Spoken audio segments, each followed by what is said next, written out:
un poco exegéticamente y vamos un poco despacio. Espero que haya sido productivo y vamos entonces a entrar a considerar algunas cosas en este texto acá. Miremos Efesios capítulo 1 y vamos a mirar acá el versículo número 19 que nos compete para el día de hoy. Dice el versículo 19, igual la supereminente grandeza de su poder para con nosotros, los que creemos, según la operación del poder de su fuerza. Entonces, hermanos, al día de hoy, el sermón de hoy titula El verdadero poder de Dios. Hay tres propósitos que se indican claramente en esta serie que hemos estado observando estos domingos, hermanos.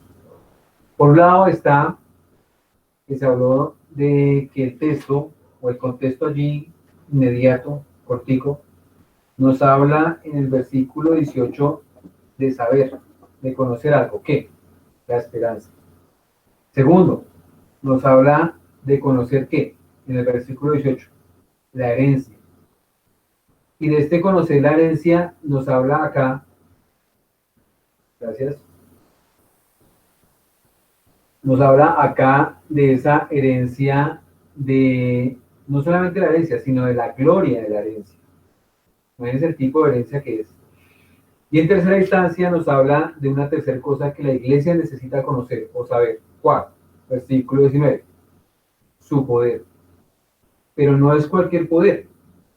El poder es de él, porque es de su poder. Y no es solamente que sea él, sino la grandeza de su poder. Y no solamente la grandeza de su poder, sino que en tercera instancia se indica la supereminente grandeza de su poder. Entonces, el apóstol se queda corto con adjetivos para dar el énfasis en la palabra poder. Y de esta manera, la pregunta es, bueno, ¿y quién se beneficia de ese poder? El versículo 19 sigue diciendo, para con nosotros los que creemos. Entonces, hermanos, es un privilegio gigantesco, enorme, el hecho de que nosotros seamos benefactores, en primera instancia, de ese descomunal poder de Dios. Todos hemos alguna vez leído Génesis capítulo 1, nos habla acerca del poder de Dios, del poder de su palabra. Dios dijo, y fue hecho. Dios dijo, sea la luz, y fue la luz. ¿Qué cosa en la creación tiene ese poder? Nada, absolutamente. Ningún ser humano tiene el poder de que con su palabra llegue a crear algo. Eso es solo de Dios.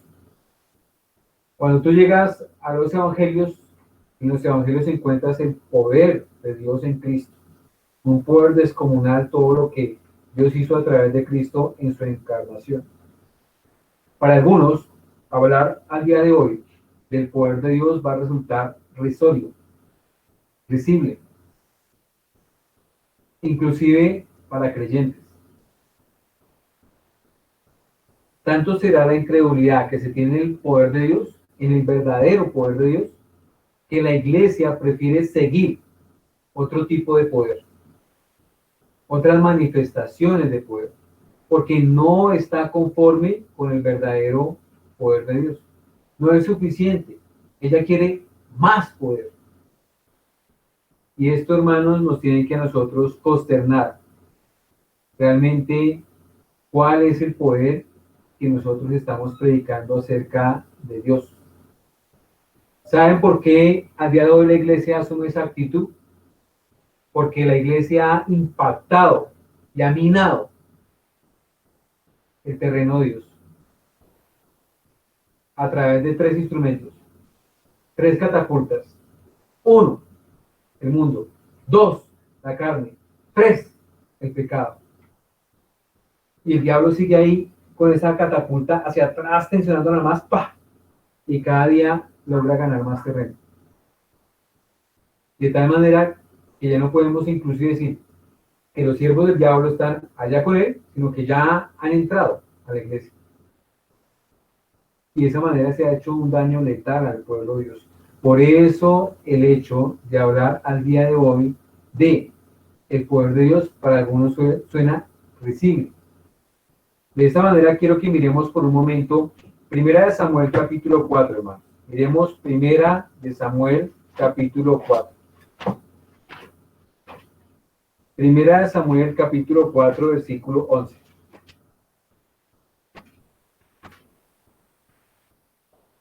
Primera de Samuel capítulo 4, versículo 11 nos habla claramente de la situación de un pueblo caído, un pueblo deteriorado, una situación decadente espiritual del pueblo de Dios. Dice el versículo 11: y el arca de Dios fue tomada y muertos los dos hijos de Eli, Ofni y Fines. Y corriendo de la batalla, un hombre de Benjamín llegó el mismo día a Silo, roto sus vestidos y tierra sobre su cabeza. Cuando llegó, he aquí que Elí estaba sentado en una silla, vigilando junto al camino, porque su corazón estaba temblando por causa del arca de Dios. ¿Si algún día ha experimentado eso? Que su corazón tiemble, y no por lo malo que usted haya hecho, sino por las cosas de Dios. Espero que en el sentido positivo y no negativo, como este hombre acá. Llegado pues aquel hombre de la ciudad, y dadas las nuevas, toda la ciudad gritó. Cuando Elí oyó el estruendo de la gritería, dijo: ¿qué estruendo de alboroto es este? Y aquel hombre vino a prisa y dio las nuevas a Elí. No dice las buenas nuevas, dice solamente las nuevas. Versículo 15. Era ya Elí de edad de 98 años, y sus ojos se habían oscurecido, de modo que no podía ver. Dijo pues aquel hombre a Elí: yo vengo de la batalla, he escapado hoy del combate. Y Elí dijo: ¿qué ha acontecido, hijo mío? Y el mensajero respondió diciendo: Israel huyó de delante de los filisteos, y también fue hecha gran mortandad en el pueblo, y también todos sus dos hijos, Ofni y Fines, fueron muertos, y el arca de Dios ha sido tomada. Y aconteció que cuando él hizo mención del arca de Dios, Elí cayó hacia atrás de la silla al lado de la puerta, y se desnucó y murió, porque era hombre viejo y pesado, que había juzgado a Israel 40 años. Y su nuera, la mujer de Fines, estaba encinta cerca del alumbramiento, oyendo el rumor que la arca de Dios había sido tomada, y muerto su suegro y su marido, se inclinó y dijo, y dio a luz, porque le sobrevinieron sus dolores de repente.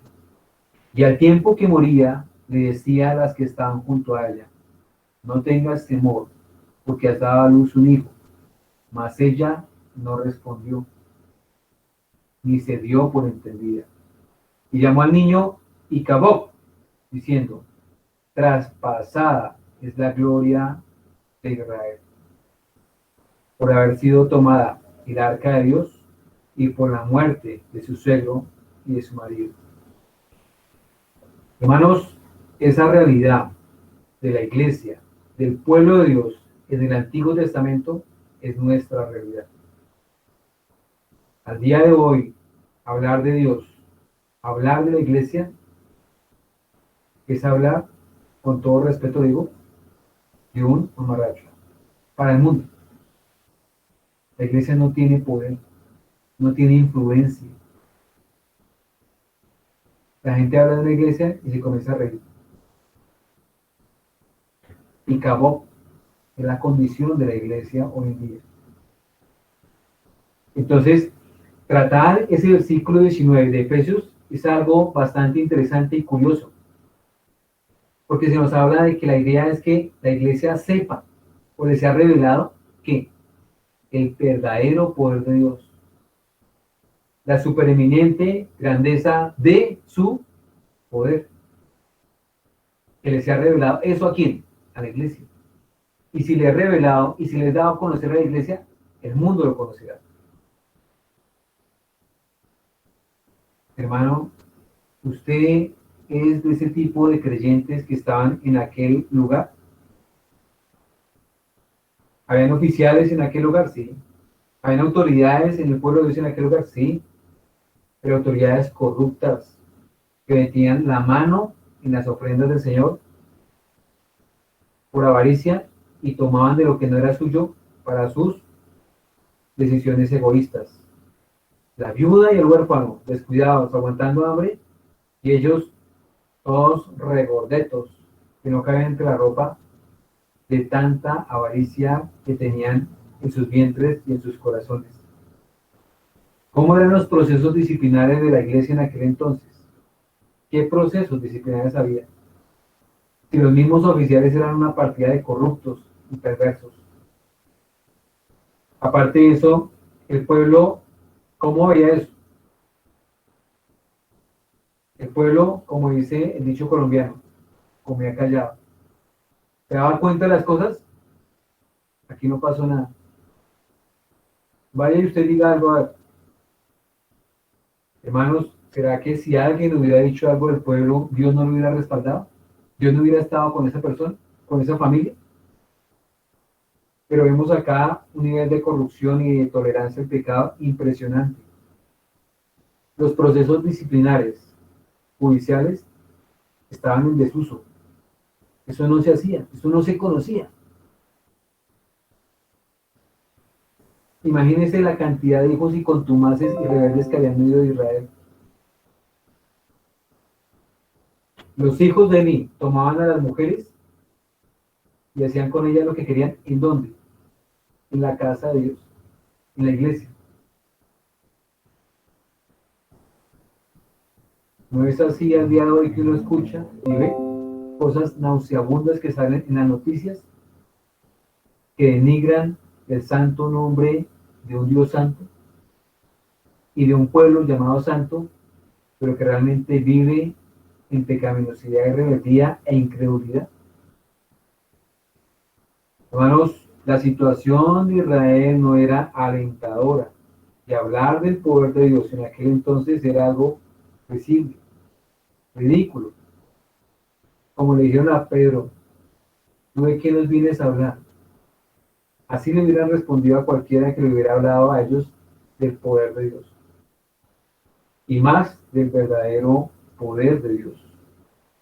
Hermanos, en aquel entonces escaseaba o no escaseaba la predicación. El profeta Samuel lo dice claramente allí, en el capítulo 3. Veamos. Capítulo 3, versículo 1 dice, el joven Samuel ministraba a Jehová en presencia de él, y la palabra de Jehová escaseaba en aquellos días. No había visión con frecuencia. Hermanos, de esa manera, al día de hoy, como en aquel entonces, el verdadero poder de Dios escasea. Es raro encontrar eso. Es extraño que una iglesia se sostenga a punta de la palabra de Dios. Es muy extraño. Porque no es suficiente. Sí, la predicación es buena, me gusta, pero le falta. No es suficiente, hermano. El verdadero poder de Dios ha quedado relegado, inclusive menospreciado. Hermanos, que el Señor ponga temor de Dios en nuestros corazones, porque esto es terrible. Por esa razón es que al día de hoy sabemos muy claramente, como se ha dicho reiteradamente en Betel, el ministro a qué está llamado. El ministro está llamado a trabajar en sus áreas: oración, palabra, visitación de las almas, ¿cierto? Su vida personal. Bueno, estamos hablando, mencioné las dos primeras, ¿sí? Y sin embargo, de todas estas áreas se descuidan todas, hermanos. ¿Por qué? Porque el pastor resulta haciendo múltiples cosas en la iglesia. ¿Por qué? Porque la iglesia no está asumiendo su papel. Miren, en estos días que mi esposita estuvo enferma, a mí me tocó hacer el doble de trabajo. Y en ese doble de trabajo no alcanzaba yo a hacer todas las tareas, tanto mi esposa como las mías. De esa manera, hermanos, pasa el día de hoy con las iglesias. Yo le pregunto a usted, hermano, ¿usted qué está haciendo en la iglesia? ¿Usted es miembro de una iglesia? ¿Me puede decir sí o no? Yo le pregunto, ¿qué está haciendo en la iglesia, hermano? Si usted no está haciendo nada en la iglesia y en la iglesia hay necesidad, ¿quién está llenando ese hueco vacío? Si usted no hace ese trabajo, ¿quién lo va a hacer? Le voy a poner un ejemplo para que usted me entienda. Hermanos, está la capilla. La capilla está en los baños, está el púlpito, están las sillas donde se sientan las personas, está el videobeam. ¿Quién se va a encargar, hermano, de los baños? Si la persona que está para hacer los baños no lo hace, ¿a quién le toca? Yo le pregunto a usted, ama de casa, usted está en su casa, usted llega y organiza su agenda y organiza, digamos, lo que es la responsabilidad de sus hijos. Usted dice, Pepito se encarga de los baños esta semana, Juanito se encarga de organizar el cuarto de estudio, Perengeno se encarga de la sala, de que no hayan juguetes ahí, que no hayan regueros. Listo. Pasa la semana, llega el día viernes. ¿Qué pasa si ninguno de ellos hizo las cosas? Yo le pregunto, ¿usted va a dejar que la casa se le caiga encima? ¿O usted va a coger primero la manera correctiva para hablar con ellos? Segundo, ponerse el delantal y comenzar a hacer las cosas que no hicieron esos irresponsables. De la misma manera, hermanos, ¿qué hace el pastor si la gente no hace nada en la iglesia? O no estamos funcionando. Cuando digo nada, me refiero a que no estamos funcionando con los dones que el Señor nos ha dado. ¿Qué pasa? Pues al pastor le quedan dos caminos como la ama de casa.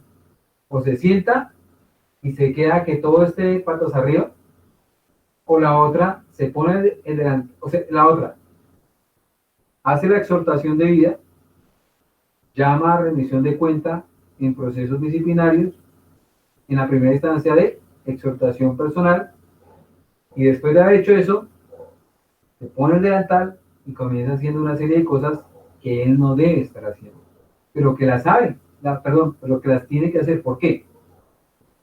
Porque si es un buen padre de familia, y en este caso funciona como madre de familia, no puede dejar que la casa se le caiga encima. Si no, no sería buen padre de familia, no sería un buen pastor. Entonces, hermanos, al hacer eso, ¿qué pasa? Se descuidan otras cosas en la casa de Dios. Eso no es la realidad al día de hoy de las iglesias. El pastor resulta haciendo otras cosas que no está llamado a hacer. Y que por eso se descuidan otras áreas. Y no es que sea irresponsable el pastor en ese sentido, sino que él no puede dejar que la casa de Dios se caiga. Él es administrador de esa casa. Tiene que rendir cuentas por esa casa. Hermanos, en esa medida yo le digo a usted, hermano, usted quiere ser pastor. Usted se ha puesto la mano sobre el corazón y ha mirado toda la serie de cosas que implica ser un pastor. No solamente que se esté preparando, sino que simultáneamente con una mano se va preparando. Con una mano tiene la espada, pero con otro lado, ¿qué? Va ayudando a edificar. Entonces su hogar va ayudando a edificar, ¿qué? La vida de sus hijos, la proyección de sus hijos. Por otro lado, va ayudando a qué? Va ayudando también a la edificación de la iglesia. Bueno, pastor, ¿qué hay que hacer? Dígame qué puedo hacer. Sé que no lo puedo hacer todo, sé que esto, sé que aquello, pero dígame qué puedo ayudar. Yo quisiera ayudar en eso. Eso es importante que nosotros lo entendamos, hermanos, y que lo apliquemos, porque no es la primera vez que se dice. Y no solamente por las personas que tienen el deseo de ser pastores o ancianos, sino por parte también de las damas. Hermanas, como se decía hoy, hay tantas áreas para servir. Hermanos, están los niños, la escuela dominical. Allí no sobran, hermanos, faltan. No solamente para dictar una clase, sino para repartir el link a otras personas que les llegue. Mire, te invito a esta reunión de niños, a ver cómo te parece. Está el hecho de llamar, de entablar una conversación con otras personas. La clase no es para niños creyentes. Pueden llegar niños que nunca han escuchado el Evangelio. Si tuviéramos profesores, un profesor nos ayudaría a repartir bastante bien entre sus alumnos. Puede ser. Entonces, hermanos, es múltiple, multifactorial lo que se puede hacer en la iglesia. Las damas, enseñanza a las damas. Que no sea siempre de pronto escuchando a la misma dama. Aparte de eso, la iglesia sigue creciendo, hermanos. Entonces, el pastor o se queda quieto y la vida continúa, o él empieza a marchar en pos de un crecimiento de la iglesia. En ese sentido, hermanos, las áreas son múltiples. Vuelvo y repito, si usted es un candidato o si usted es una hermana que llegó a la iglesia, entienda, hermano, que hay consejerías pastorales. Y en el área de consejería pastoral, no se trata de que usted aprenda a dar una consejería si primero nunca ha sido aconsejado y tal vez no sabe cómo comportarse en una consejería. Tal vez usted está grande, usted dice, yo para qué consejos o para qué una consejería pastoral. Pero hermano, dése la oportunidad de tener una consejería pastoral y entender en qué consiste una consejería pastoral. Y en esa medida, hermanos, que el Señor nos dé corazón humilde, porque así también se va ayudando al trabajo del pastor. Porque si la persona es de esa que le gusta hacer coquitos, que se esconde, de que se esconde para otro lado, y como que sí, le saca el cuerpo al pastor, como que jugando a las escondidas. No, hermano, así no se edifica una iglesia. ¿Usted sabe cuánto tiempo gasta el pastor organizando la agenda? ¿Qué día, hermanos queridos, estaba con mis hijos? Y tuve que dictarles una clase de matemáticas. Y cuando yo estaba dictando la clase de matemáticas, gasté más tiempo, hermano, organizando que dictando la clase. No porque la mamá no estuviera encima, no, ya está encima, sino porque ustedes conocen a sus hijos. No hay día que no desordenen. Entonces, en ese sentido, hermanos, así es el pastor también. El pastor gasta muchísimo tiempo organizando. Maneja por lo menos 4 agendas.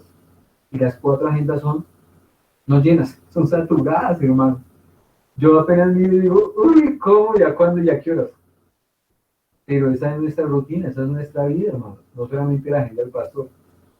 Espero que usted no sea de esas personas desocupadas que no tienen nada que hacer. Que ya estaba por ahí uno de mis hijos y entonces llegó mi esposa le preguntó, ¿y tú qué tienes que hacer ahorita? Entonces le dijo, no, nada, mami. Y bajo yo, ¿verdad que ahorita el niño no tiene que hacer nada? ¿Perdón? Que no tiene que hacer nada.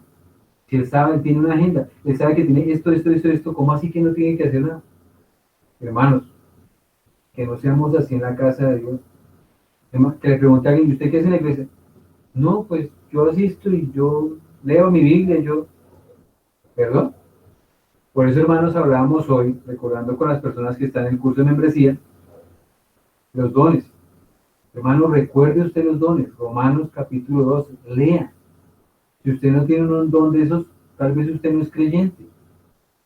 Entonces, ¿cómo le voy yo a pedir a un árbol de naranjas que me dé uvas?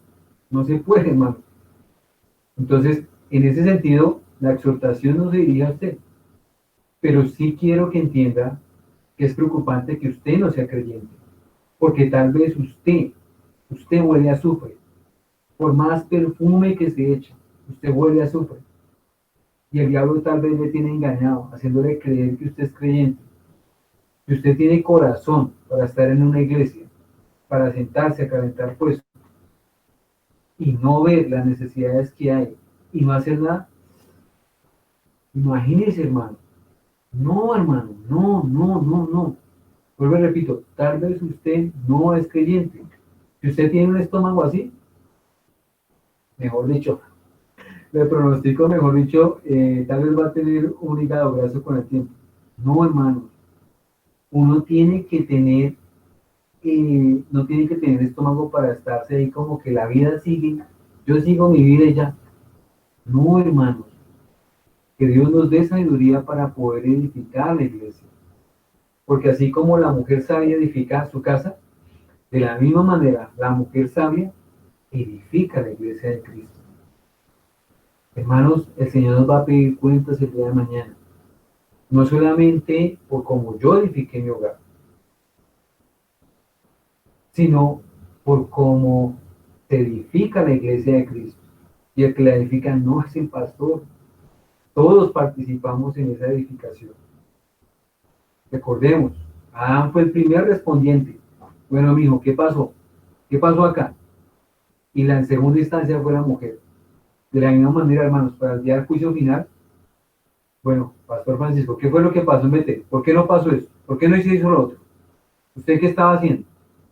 ¿Mirando allá YouTube, Facebook? No, hermano. Usted tenía que hacer un llamado. Usted dedicó el tiempo suficiente al estudio bíblico. Usted oró lo suficiente por sus ovejas.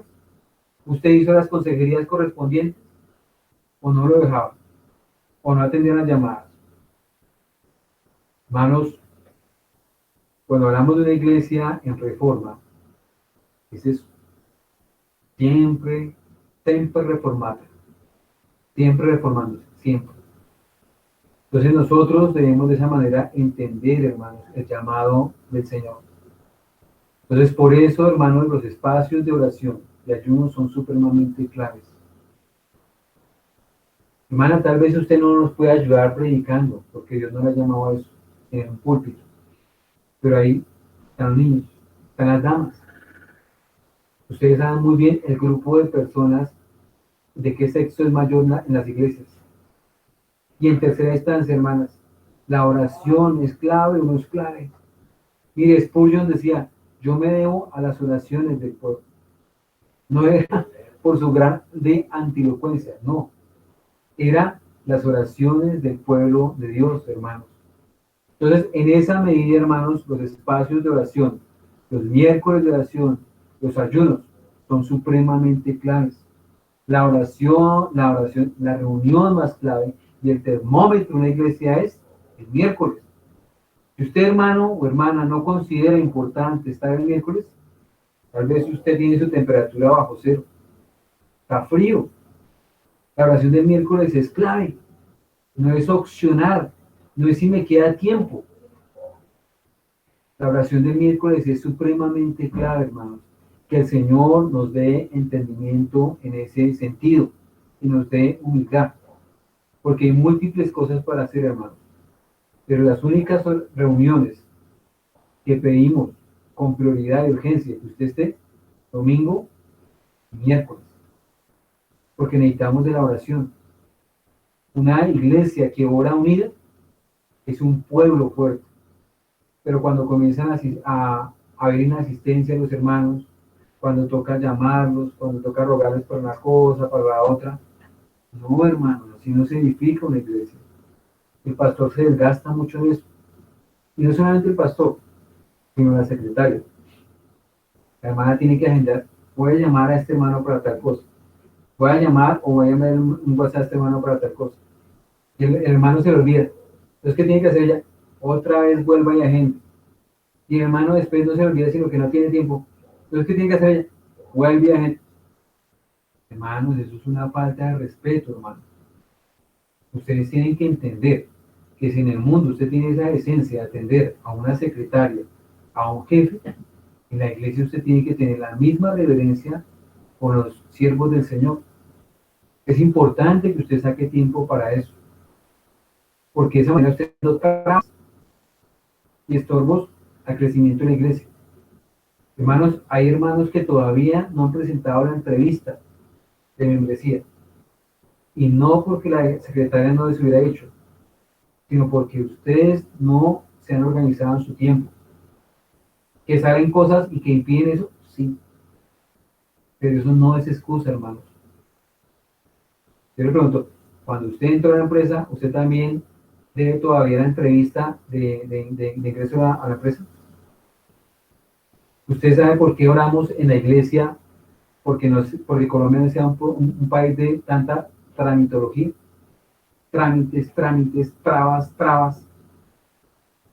Hermano, usted mismo está contribuyendo para que eso se dé en la iglesia. Y eso no es bueno. Eso retrasa el crecimiento. Entonces, hermanos, de esta manera nosotros tenemos que entender lo que decíamos hace un momento, la realidad de la iglesia. La realidad de la iglesia es que esta iglesia en este momento no tiene el poderío que tuvo, por ejemplo, en los tiempos de Salomón. Pueblo poderoso, era todo un imperio. Influenciaba a la iglesia a otros reinos, por ejemplo, la reina de Saba.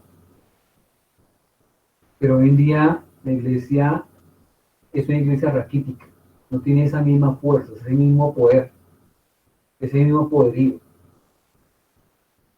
Inclusive, durante 1000 años del régimen de la Iglesia Católica Romana, la Iglesia en cierta manera tuvo poderío, porque llegaba a un nuevo pueblo, a los bárbaros, a los germanos, a los vándalos, y llegaba con el evangelio. Por un lado llegaba la corrupción política, pero por otro lado llegaba la iglesia, y llegaba el evangelio. Pero hoy en día, hermanos, es muy difícil. Entonces, de esta manera vemos una condición de la iglesia como los tiempos de Nehemías. Un pueblo en afrenta, unos muros caídos y unas puertas puestas a fuego. Esa es la condición actual de la iglesia. Un pueblo en afrenta. Vaya, dígale a otro que usted es cristiano, que le burlan en la cara. Va, está perdiendo el tiempo. Vaya ante el pastor que le dé su diezmo, que lo roben. Todo eso, ese es un pueblo en afrenta, hermano. Esa es la condición actual de la iglesia. ¿Cómo tiene usted su alma frente a eso? ¿Su alma está tranquila o su alma está perturbada? Y si está perturbada, ¿usted qué hace frente a eso? ¿Se queda con la perturbación? ¿Toma agua y come callado y ya? ¿O usted es de las personas que realmente está haciendo algo por el pueblo de Dios? Nehemías tenía dos formas de asumir la realidad en la iglesia. Por un lado, caer en una depresión absoluta, que el desánimo hiciera lo que quisiera con él, que la tristeza lo permeara en toda esfera. O por otro lado, tenía que portarse varonilmente y sacar fuerzas de donde no tiene. Y si fuera mujer, portarse femeninamente y sacar fuerzas de donde no tiene. ¿Usted de cuál de los dos es? ¿Se deja llevar por la depresión hasta que ésta lo lleva y lo aplasta hasta el piso? No, hermano. Eso es el mundo. Deje eso que el mundo sea así. Eso es propio de un cristiano pagano. No, hermano, no sea así. Toca sobreponernos. Y si de pronto usted no puede solucionar sus problemas de depresión, también al día de hoy hay instancias médicas. Que uno quisiera no acudir a ellas, pero hay problemas que ya son muy desarrollados. Entonces, hermanos, de esta manera hay cosas que nos derrumban, ¿sí? La salud nos derrumba. Cuando falta la salud, esto nos lleva para el piso. Porque uno, como decía mi abuelita, uno sin salud no vale nada. En ese sentido, la salud es clave. Por eso, cuidémosla. Porque el Señor no solamente reinó el alma, también reinó el cuerpo. Aprendamos a comer, aprendamos a vestirnos. Como decía por allá ahorita el texto que veíamos en la enseñanza, con modestia. Que el Señor nos dé sabiduría para eso, hermano. Porque se nos enseñó que nosotros somos seres espirituales, que la iglesia es lo más importante, y es todo, es el reino y la iglesia. Pero dentro de todo, tenga cuidado con algo. No ponga las prioridades materiales por encima de las espirituales. No invierta el orden de Dios. Si usted, señor, hombre, cabeza de hogar, usted invierte las prioridades en su hogar, o deja que su esposa invierta las prioridades de su hogar, hay desorden. Así usted ve que hay orden, no lo hay desorden. Y un hogar desordenado es un hogar en caos. Entonces, hermanos, que el Señor tenga misericordia de nosotros, porque un hogar en caos es algo muy destructivo para el alma. Miremos Salmo capítulo 3, por favor.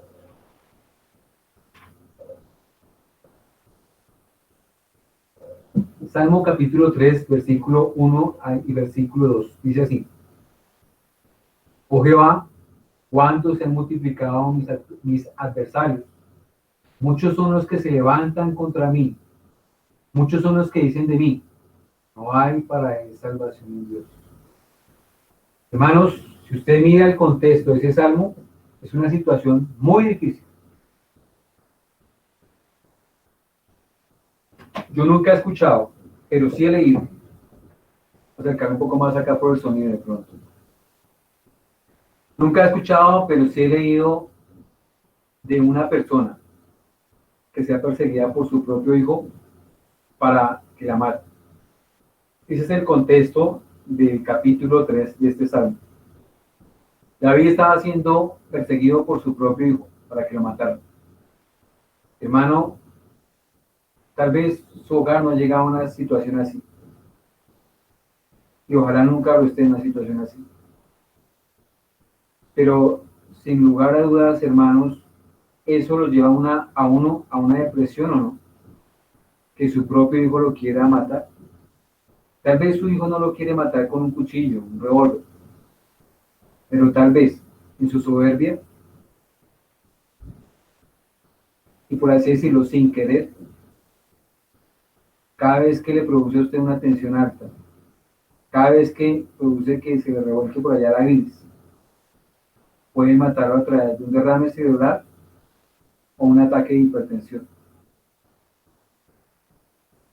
Y después, hermanos, llorar sobre la leche derramada. ¿Eso deprimiría a un padre o una madre en una clínica? ¿Hay palabras humanas para consolarle? Solo Dios, hermanos, solo Dios. Por eso, hermanos, cuando nosotros hablamos del verdadero poder de Dios, es eso, el verdadero poder de Dios. Este mismo hombre que está hablando acá es en el que, en el capítulo 29 de los Salmos, que leíamos hace un momento, en el versículo 11 dice: Jehová dará poder a su pueblo. Jehová bendecirá a su pueblo con paz. Jehová dará poder a su pueblo. Eso es una promesa, hermano. ¿Se acuerda, Efesios? La supereminente grandeza de su poder. Eso le es otorgado a quién? A la iglesia. No a cualquier ser humano, a la iglesia. Y el poder que le es otorgado a la iglesia no es cualquier poder. Es el poder con el que fue resucitado Cristo. Si usted mira el capítulo 1 de Efesios, él continúa hablando de eso.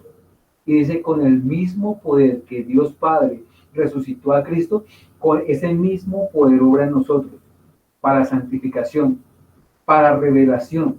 Es un poder descomunal, es gigantesco. Si usted piensa que de pronto, durante el tiempo de la creación, se desató poder de Dios, eso no es nada comparado con el poder de la cruz. Tal vez nosotros, los jóvenes, los niños, hemos podido ver por documentales el poder que se desata y que se desató en la bomba atómica. Esa gran humarada que se levantó.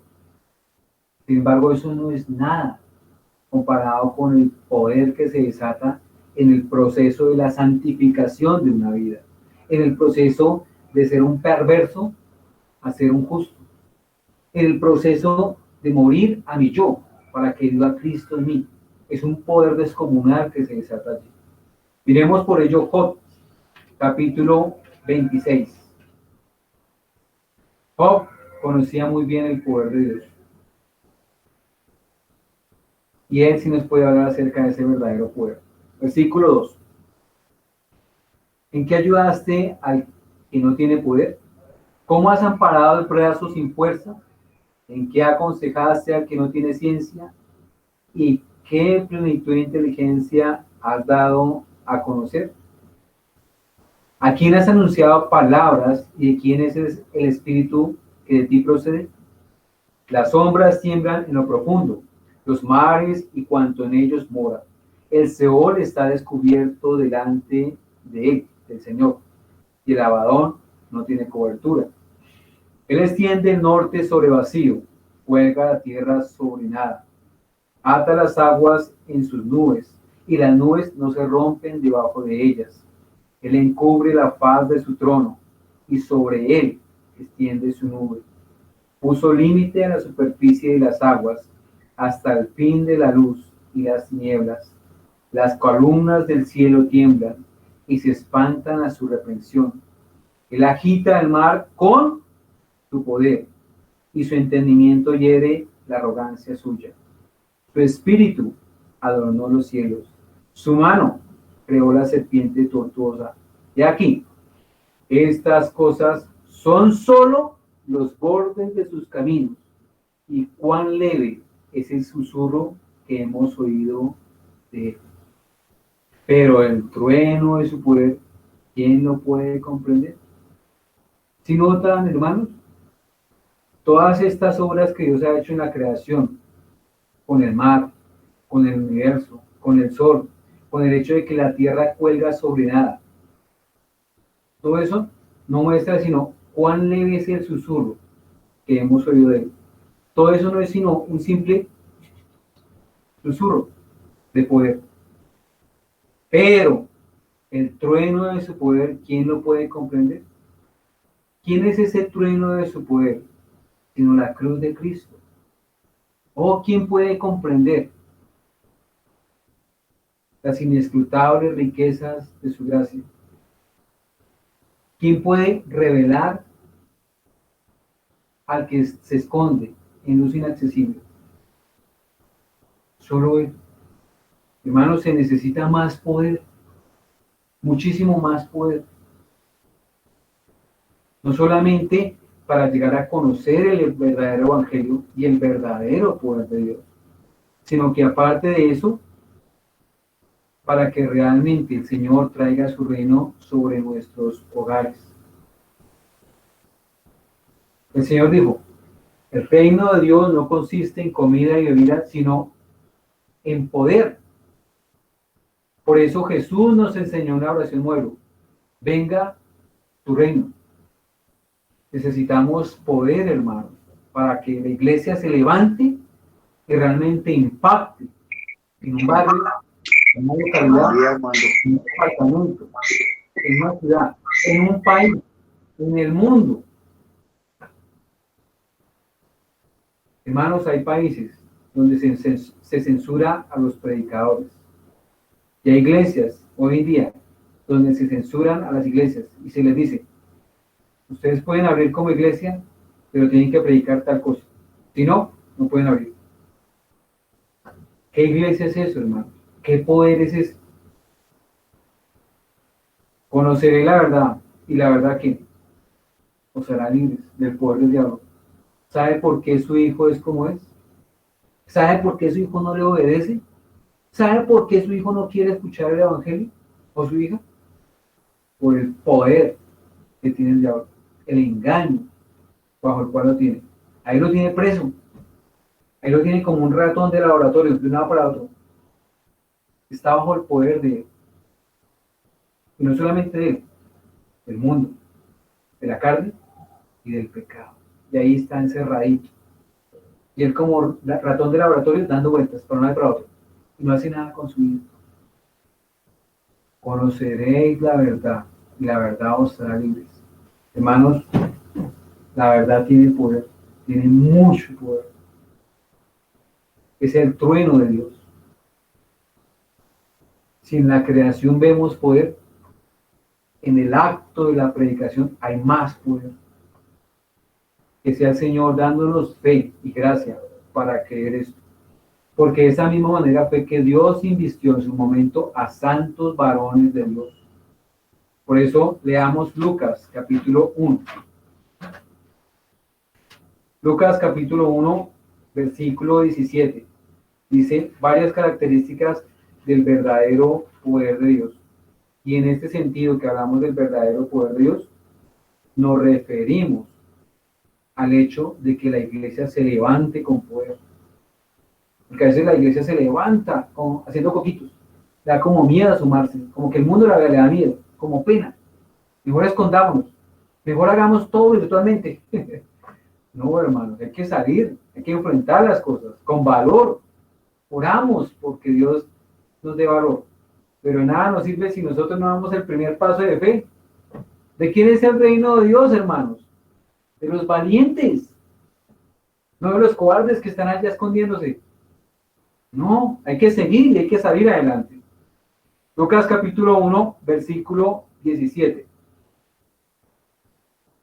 Irá delante de él con el espíritu y el poder de Elías, para hacer volver los corazones de los padres a los hijos y los rebeldes a la prudencia de los justos, para preparar al Señor un pueblo bien dispuesto. Hermanos, este poder del que se habla acá, con el cual fue investido Juan el Bautista, con el cual fue investido Nehemías, eran momentos difíciles, hermanos. Lo más fácil que era, tenemos las cosas así, ¿para qué nos ponemos con tanta cosa? Pero Nehemías se apropió de la cuestión y le puso el pecho y siguió como un varón. Hermanos, era un vago desocupado, era el copero del rey, hermanos. Hermanos, el joven Samuel tuvo que asumir toda la administración de la casa de Dios. ¿Y por qué la asumió? Si era tan joven, conocía el oficio por años. Usted sabe y conoce el oficio, lo que es el oficio pastoral. Usted tiene en claro que si su hijo tiene el don de enseñanza, tiene que focalizarlo hacia alguna área en la iglesia, ya sea un maestro o ya sea un pastor. Usted sabe las implicaciones que tiene eso, la formación, el compromiso, la proyección. Hermanos, ¿qué está haciendo usted con sus hijos? ¿Cuál es la proyección que usted le está dando? ¿Dónde está el poder de Dios en su hogar? Si usted es una persona desordenada, olvídese del poder de Dios. Olvídese. Por ahí no hay nada de eso. Y no podemos hablar de orden si no hay metas. Hermanos, ¿quién tiene las metas? ¿Mi hijo de 6 años? ¿O yo soy el que le pone las metas a él? Si un hogar no tiene metas, ahí no hay nada. Es un grupo de personas. Por eso, hermanos, al día de hoy le llaman familia a un grupo de jóvenes, a un grupo de tal cosa. Mis amigos, esa es mi familia. ¿Por qué? Hay más orden, más estructura, más comunicación.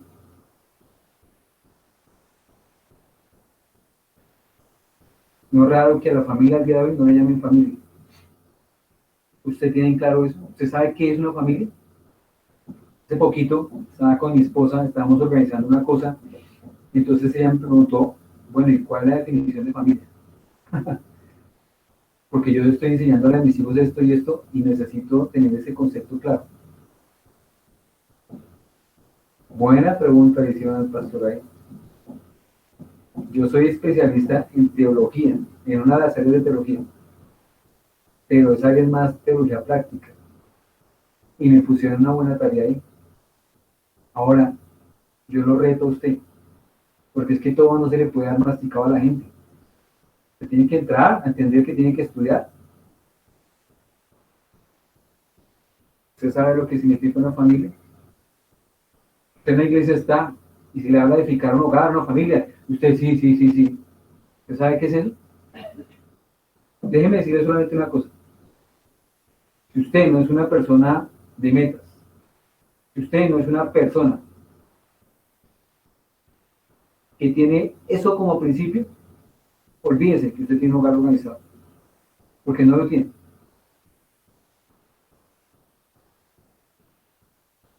Hace poquito en una consejería estaba con alguien y le decía yo, ¿usted sabe cuál es la diferencia entre un país desarrollado y un país tercermundista?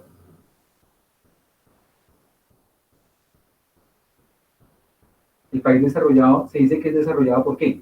Porque tiene desarrollo. El otro no se le dice desarrollado, ¿por qué? Tiene desarrollo. No tiene infraestructura, no tiene una estructura, no tiene un orden. Yo no sé si a usted le ha pasado. Va uno por una calle de Bogotá y esta calle es hacia allá. Y del andén para allá, la otra, es contravía. Usted viene por la 68, va a subir. Lo común es que usted, un puente tiene orejas. Y usted va a subir el puente de la 13, no tiene orejas. Hermanos, yo no sé, pero si así en la casa del director de planeación distrital, yo entiendo por qué Bogotá es así. Hermano, si usted no es organizado con su hogar, con metas, olvídese que usted puede ser un ministro en la casa de Dios. Olvídese. Aterrice, por favor. Ponga los pies sobre la tierra. Olvídese de eso.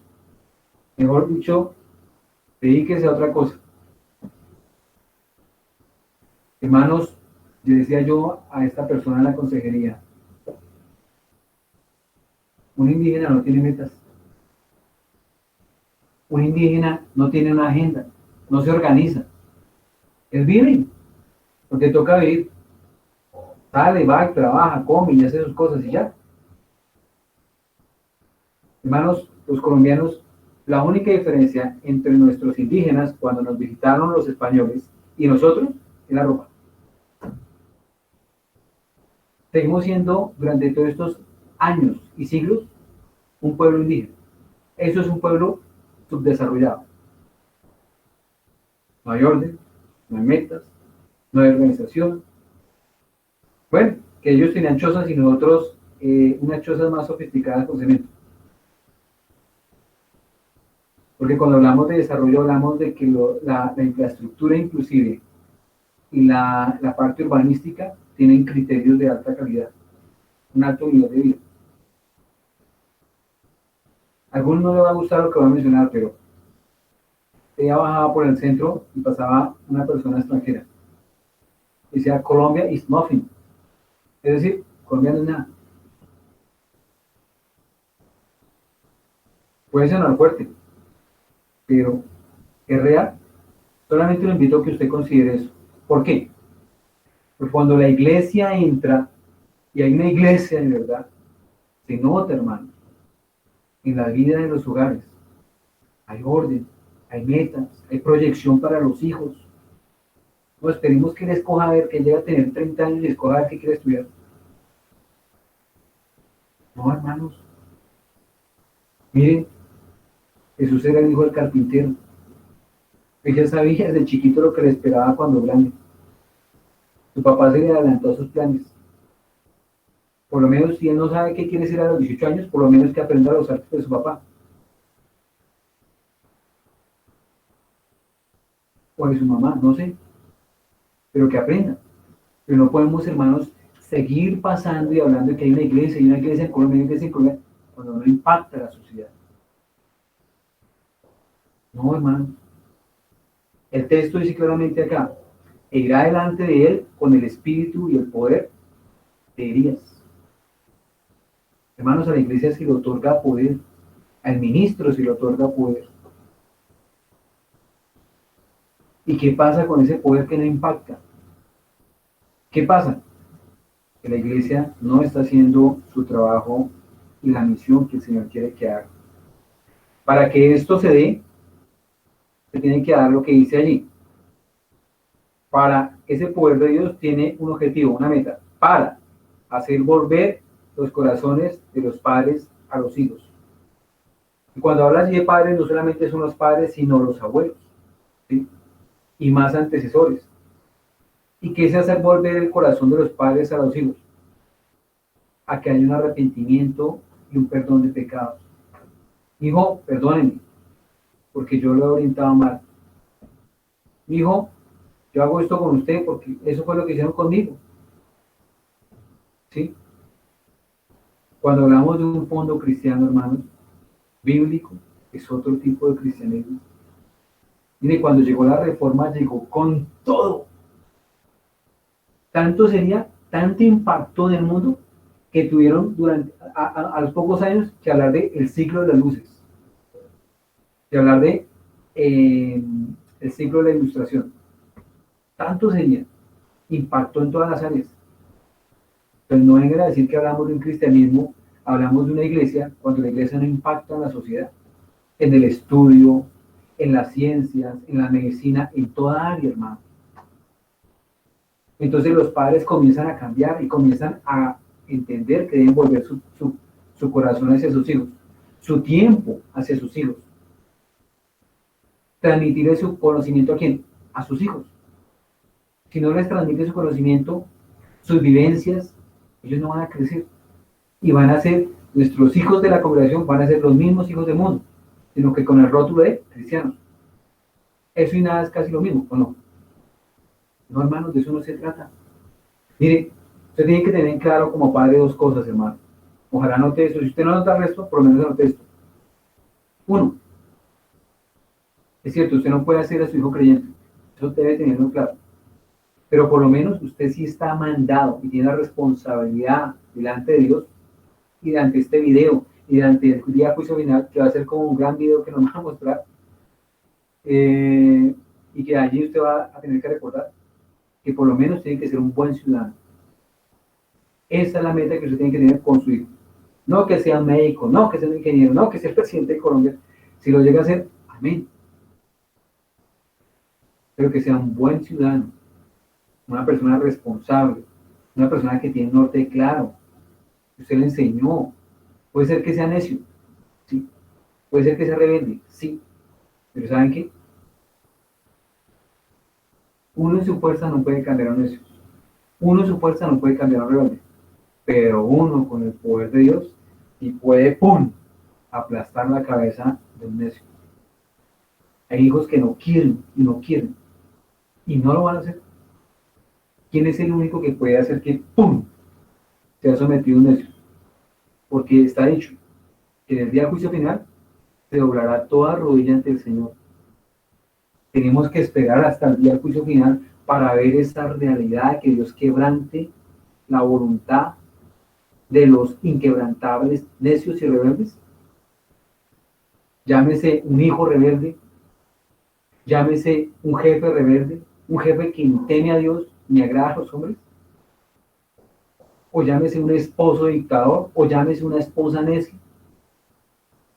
Hermanos, frente a todo eso, el Señor tiene el poder suficiente para doblegar esas rodillas y para quebrantarlas. Y Él puede con su gracia dejarnos ver algo así. Eso es una iglesia. Cuando transforma la sociedad. Hermanos, estoy hablando mientras que sus hijos están bajo su administración. Si ellos salen y ya son independientes, yo ahí ya no tengo nada más que decir. Pero por lo menos mientras que estén bajo su administración, que usted proceda de esa manera, sería algo grato y glorioso para el Señor. Terminamos con el Salmo 74, hermanos. Que nos habla de ese poder de Dios, poder que nosotros desconocemos.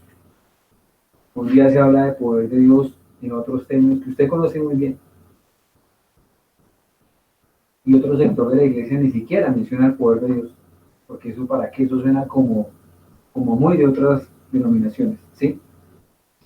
Salmo 74, versículo 11. Salmo 74, versículo 11.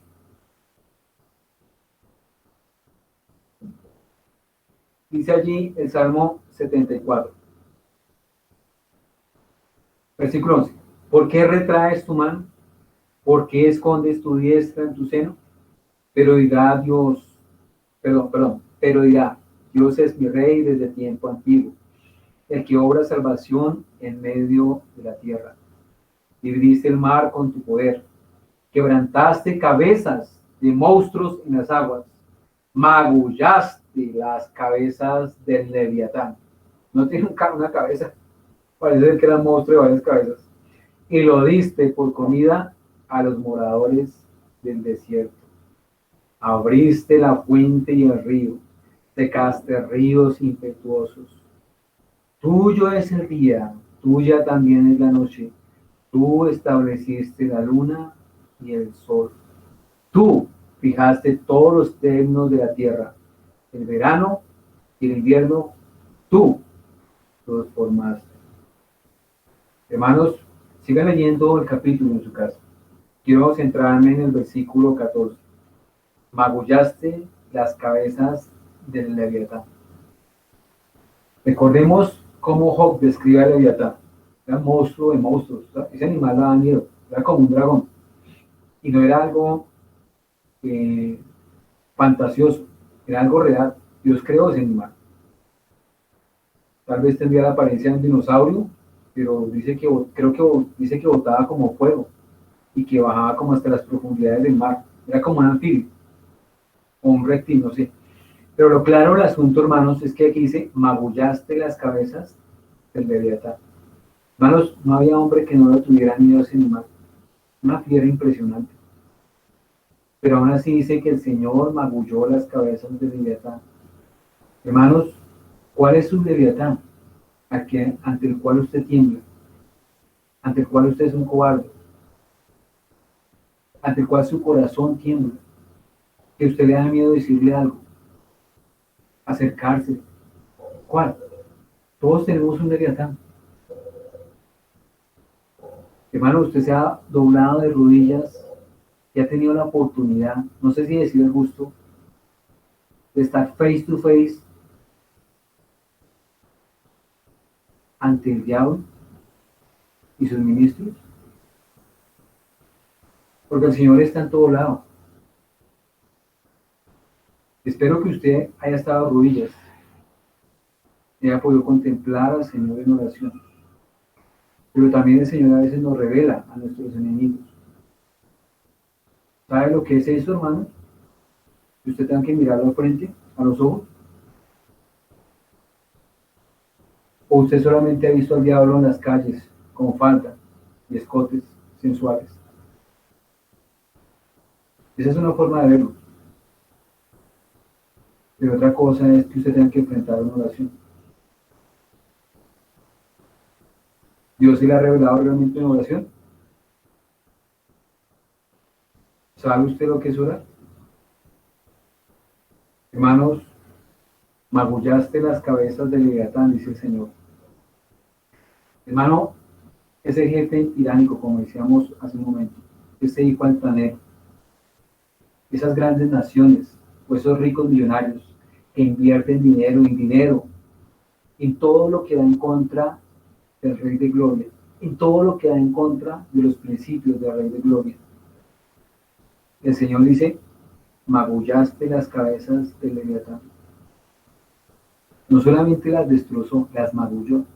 ¿Sabe usted cómo escoger una fruta y magullarla? Hermanos, ese es nuestro Dios, es muy poderoso. Entonces no vea a su enemigo, llámese hijo, llámese jefe, esposo, esposa, como un monstruo que usted nunca puede vencer. No, hermanos, toca con oración, con una vida de santidad. No es una vida perfecta, ojalá pudiéramos tener perfección en esta tierra, pero no la tenemos. Y cuando pecamos, ¿sabe qué? Toca pedir perdón, hermano.